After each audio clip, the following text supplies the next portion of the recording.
हिरव्या मिरच्या फ्राय करायची ही पद्धत तुम्हाला माहीत आहे का? ही रेसिपी झटपट बनते आणि मिरच्या अजिबात तिखट लागत नाहीत. तर ही रेसिपी बनवण्यासाठी इकडे हिरव्या मिरच्या घेतल्या, त्या पाण्यात स्वच्छ धुवून घेतल्यात, त्यांचे देठ काढून घेतले, नंतरून मिरच्या स्वच्छ कापडाने पुसून घेतल्यात व व्हिडिओत दाखवल्याप्रमाणे मधून कट केल्या. नंतरून लोखंडी तव्यावरती 2 चमचे अख्खे धणे, 1 चमचा कच्ची बडीशेप, 1 मोठा चमचा मोहरी आणि 1 चमचा जिरे हे सर्व पदार्थ मंद आचेवरती 2 मिनिटे खमंग भाजून घेतले. भाजून झाल्यानंतरून थंड केले आणि मिक्सरला अबडधोबड वाटून घेतले. मग पुन्हा त्याच तव्यावरती मंद आचेवर 2 चमचे तेल, 1 चमचा मोहरी, 1 चमचा जिरे घालून फोडणी दिली आणि मग त्यात कट केलेली मिरची घालून 2 मिनिटे परतवलं.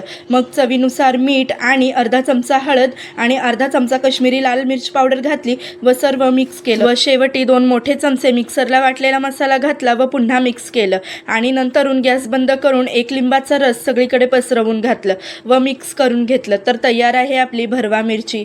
अशाच रेसिपींसाठी फॉलो करा. भेटूया नेक्स्ट व्लॉगमध्ये. जय सद्गुरू.